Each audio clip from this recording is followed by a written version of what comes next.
Bien, hermanos, son las 6:10 y les invito en el libro de los Hechos a abrir sus Biblias allí en el capítulo 1 y vamos a leer hoy desde el versículo 6 hasta el versículo 10, 11, la ascensión del Señor Jesucristo. Ayer el devocional le puse, me gusta ponerle nombres que no sean pre- eh, previsibles, sino el devocional de ayer lo titulé 40 días antes de subir, porque fueron esos 40 días que el Señor estuvo con los apóstoles y los discípulos antes de ascender a los cielos. Pero ahora vamos a hablar de eso, de la ascensión. Y dice la palabra de Dios en Hechos 6 al 11, 1, 6 al 11. Entonces, los que se habían reunido le preguntaron diciendo, Señor, ¿restaurarás el reino a Israel en este tiempo? Voy a ir analizando versículo por versículo para hacerlo más dinámico. Los que se habían reunido le preguntaron diciendo, Señor, ¿restaurarás el reino a Israel en este tiempo? De este versículo podemos desprender varias verdades. Número uno, el Señor Jesucristo no contradice, no les dice a los discípulos, miren, ustedes están esperando algo que no va a venir. Por el contrario, Él lo que les dice es que eso que ellos estaban esperando, que es el reino visible y terrenal de Cristo en la tierra, se va a dar, pero en un tiempo que no le corresponde a ellos saber. Hago mención de esto porque algunas posiciones teológicas dicen que el reino de Cristo va a ser algo simbólico o que ya Él está reinando desde que ascendió a los cielos. Pero realmente la posición teológica que contradice esa posición es que realmente Jesucristo en su segunda venida, después de su segunda venida, va a establecer su reino por 1000 años sobre la tierra. Pero ese tiempo que los discípulos están anhelando, recuerden que al principio una de las cosas que motivaba a los discípulos a seguir a Jesús es que Él como Mesías, ellos estaban cerca de ese líder, pero recuerden que la concepción original del Mesías es una concepción política, guerrera, bélica. Los judíos siempre han estado esperando ese líder que los va a defender del resto del mundo desde el punto de vista humano, terrenal, guerrerista, porque los judíos han sido oprimidos siglos tras siglos. Entonces, esta visión del Mesías redentor desde el punto de vista humano, Jesús la ha cambiado para mostrarles que sí, Él es el ungido, Él es el Mesías, Él es el redentor, Él es el libertador de Israel, pero en forma espiritual. Y que ese reino que algún día el Señor Jesucristo va a establecer sobre la tierra, sí se va a dar, pero no en este tiempo. Y eso lo vemos en el versículo 7 cuando Él les dice, y les dijo, no os toca a vosotros saber los tiempos o las sazones. Es decir, Jesús no le está diciendo, déjense de esperar un reino porque eso nunca va a venir. No, él lo que les dice es, no les toca a ustedes, ese no es un asunto de ustedes saber cuándo, en qué época, en qué momento, bajo qué detalles va a ocurrir eso. Y luego viene una palabra en español que la usamos todo el tiempo, la palabra pero. Esta palabra pero lo que está diciendo es la preocupación que ustedes tienen por ese reino que yo voy a establecer, déjenla a un lado y cámbienla por la que realmente importa que ustedes tengan, pero recibiréis poder. En todo caso, si ustedes lo que quieren es tener poder, si ustedes lo que quieren es mandar, si ustedes lo que quieren es ser alguien de influencia, si ustedes quieren cambiar el mundo, si ustedes quieren impactar al mundo, lo van a hacer porque van a recibir el poder para hacerlo, pero no desde la perspectiva humana, terrenal y política, sino que recibiréis poder cuando haya venido sobre vosotros el Espíritu Santo y como consecuencia de esa potenciación, como consecuencia de ese equipamiento espiritual que el Espíritu Santo les va a dar, ustedes van a ser mis testigos. Por lo tanto, el propósito del Espíritu Santo en nuestras vidas, además de convencernos de pecado, de justicia, de juicio, además de llevarnos a toda verdad, además de alentarnos, de animarnos, de ayudarnos en los momentos de debilidad, de confusión, de tristeza, de depresión. Además de todas esas funciones del Espíritu Santo consolando nuestra vida, la proyección, la manifestación visual del poder del Espíritu Santo en nuestras vidas no es otra cosa o no hay nada más visible de ese poder que ser testigos del Señor Jesucristo para con las naciones. Y precisamente Jesucristo les dice, me seréis testigos en toda Judea, perdón, me seréis testigos en Jerusalén, en toda Judea, en Samaria y hasta lo último de la tierra. Piensen por un momento una roca, una piedra que ustedes lanzan a un lago tranquilo. Cuando la piedra cae sobre la superficie del agua, se genera una onda expansiva y podemos ver en el agua cómo esa onda se va expandiendo. O también lo podemos ver en esas fotografías de una bomba que cae, por ejemplo, el hongo atómico, cuando hay una explosión atómica y ese hongo se va expandiendo. Es exactamente la idea que Jesús está planteando con respecto a cómo va a operar la influencia de los testigos, en este caso de los discípulos, sobre el mundo. Primero Jerusalén. Recordemos lo que dice Romanos capítulo 1, verso 16. Porque no me avergüenzo del Evangelio, dice Pablo, porque es poder de Dios para salvación a todo aquel que cree, primeramente al judío y después al griego. Hay una clara evidencia de que en el Nuevo Testamento las primicias siempre del Evangelio van a ser para Israel. También Romanos en el capítulo 10 dice que las primicias son de Israel. Capítulo 10 o capítulo 9. ¿Por qué? Porque el Evangelio vino primero a los judíos. Dice también Juan 1:11, a los suyos vino y los suyos no le recibieron. Aún así, Dios le dio siempre y le ha dado siempre la preeminencia a la nación hebrea porque esa es su nación particular y especial. Ellos son los primeros que tienen que escuchar el Evangelio. Por eso dice, me seréis testigos en Jerusalén. Ese es el epicentro. Y de hecho, en las profecías que están por cumplirse, Jerusalén sigue siendo el epicentro de esas profecías que se cumplirán en la segunda venida de Jesús. Así que me seréis testigo en Jerusalén. El Evangelio estuvo dinámicamente siendo predicado en ese perímetro de la ciudad de Jerusalén y de sus alrededores. Luego vemos que en la zona o el estado o la provincia o el municipio donde estaba Jerusalén, que se llama Judea, luego el Evangelio empezó a esparcirse por las ciudades y pueblos aledaños a Jerusalén. Eh, Ese es el epicentro. Pero de pronto en el capítulo 8 vamos a ver cómo esa predicación concentrada en Jerusalén y en Judea se expande y sale de esos bordes, de esos límites y va hacia el norte, hacia una zona llamada Samaria, que no solamente es distinta desde el punto de vista geográfico, sino que desde el punto de vista cultural también va a haber una diferencia. Y al final dice, y me seréis testigos, no solo en Jerusalén, no solamente en Judea, no solamente en Samaria, sino hasta lo último de la tierra. Es decir, Jesús lo que dice es, este poder del Espíritu Santo para predicar el Evangelio va a abarcar toda la tierra. Y de hecho, así ha sido. Ahora dice, en versículo 9, y habiendo dicho estas cosas, viéndolo ellos, fue alzado y le recibió una nube que le ocultó de sus ojos. Am, Habiendo dicho estas cosas, es como esa palabra que todos esperamos que salga en el cine cuando termina una película, que dice en inglés the end, el final. Desde el punto de vista del ministerio terrenal de Jesús, a mí me impacta que sus últimas palabras fueron un mandato.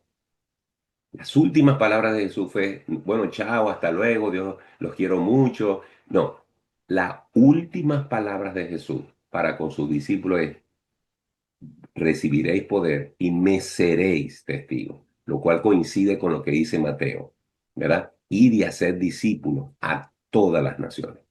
Hermanos, hemos recibido del Señor Jesús como últimas palabras antes de montarse en esa nube que lo llevó al cielo, el mandato de predicar a Cristo en tiempo y fuera de tiempo. Todo creyente debe tener eso como prioridad en su vida ministerial. Todos somos embajadores de Cristo. Todos somos representantes del Maestro y estamos llamados a sentir una inquietud, un deseo, un anhelo por compartir a Jesús. Y cuando Jesús dijo estas cosas y cerró ese capítulo terrenal en la tierra, fue levantado a los cielos y fue ocultado de los ojos. Pero esto no es otra cosa que una antelación de lo que va a suceder cuando Cristo regrese. Va a ocurrir exactamente lo contrario. Él vendrá en una nube y aparecerá en forma visible para con todos los ojos que lo han de ver regresar por su iglesia o regresar por a establecer su reino entre nosotros. Versículo 10 dice, y estando ellos con los ojos puestos en el cielo, entre tanto que él se iba, he aquí se pusieron junto a ellos dos varones con vestiduras blancas, los cuales también les dijeron, varones Galileos, ¿por qué estáis mirando al cielo? Este mismo Jesús que ha sido tomado de vosotros al cielo, así vendrá como le habéis visto ir al cielo. Esta afirmación, así vendrá, reafirma lo que yo acabo de decir. Esa ascensión y desaparición de Jesucristo entre las nubes será exactamente revertida en su segunda venida. No lo digo yo, lo dicen estos ángeles que se aparecen a los discípulos y alientan la esperanza de estos hombres y les dicen, no se preocupen, así como él se ha ido, él va a regresar. Hay un detalle interesante en este pasaje, versículo 11, donde los ángeles llaman a los que están allí mirando hacia arriba, los llaman varones Galileos. Esa palabra Galileo no está allí por casualidad. Los Galileos eran posiblemente el sector o clase social dentro de los judíos más baja, de la que se esperaba menos educación, de la que se esperaba menos capacidades, de la que se esperaba menos influencia. Eran realmente los galileos casi despreciables dentro de la cultura judía. Y todos los discípulos, con la excepción de Judas, que ya no está en el papel, todos los discípulos eran de Galilea. Esto coincide con lo que la Biblia enseña, que de lo vil y despreciable del mundo, el Señor escogió a los suyos para avergonzar al mundo. Era necesario que estos hombres sencillos, sin preparación, sin letra, muchos de ellos quizás casi analfabetas, sin embargo, ahora son nada más y nada menos que los embajadores directos del Señor Jesucristo.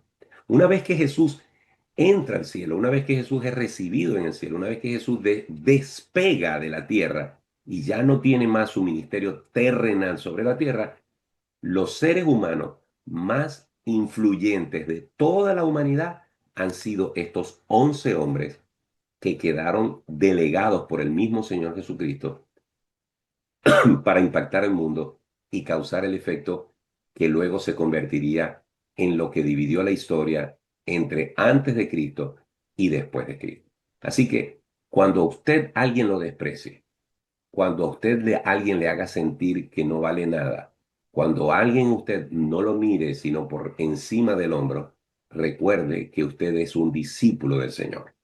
Recuerde que usted es un Galileo, una Galilea, que la gente lo puede considerar a usted inferior a los demás, pero usted está con el Espíritu Santo en su corazón y usted le ha sido delegada la autoridad del Padre Celestial por medio de su Hijo Jesucristo en el Espíritu Santo. Y usted es un embajador, una embajadora de Cristo, como dice el apóstol Pablo. Somos embajadores de Cristo y como tal debemos sentirnos y vivir de esa manera. Bien, hermanos, este es el pasaje que tiene que ver con la ascensión de Jesús, las últimas palabras de Jesús y lo que Jesús quería que sus discípulos estuvieran concentrados. Dejen de preocuparse y de cargar un calendario y una calculadora sacando cuentas cuándo va a venir el anticristo, cuándo va a aparecer Jesús, que si en septiembre, que si en el 2027, los cristianos vivimos demasiado afanados con ese tema de cuándo va a venir Cristo. Preparémonos como que si viniera hoy y trabajemos como que si viniera dentro de 1000 años. Eso es lo más importante y que recordemos que el Espíritu Santo está en nuestras vidas, además de consolarnos, además de confortarnos, para darnos el poder para predicar a su Hijo Jesucristo a las naciones. Bien, nos quedan unos minutos y me gustaría saber si hay alguna opinión o algún comentario adicional. He hecho esto a propósito porque estos dos últimos estudios me he tomado yo el tiempo y no ha habido tiempo para participar.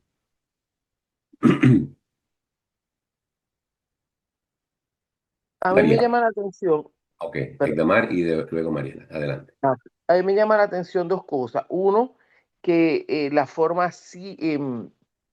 sistemática que Dios le habla, que Jesús le dice de la expansión del Evangelio, ¿ok? Y eso te dice que el Evangelio es progresivo, que no, a veces nos ponemos metas que no son reales. Y Jesús en este pasaje nos pone un ejemplo claro de cómo se hace la expansión. Y me llama también la atención que Dios hizo testigos a sus discípulos de su ascensión al cielo. ¿Ok? Los discípulos ya conocían de su resurrección, conocían, pero quiso hacerlos testigos. Y muchas veces, me llama la atención también los ángeles que estaban ahí diciendo, ¿qué están haciendo ustedes mirando para el cielo? ¿Ok?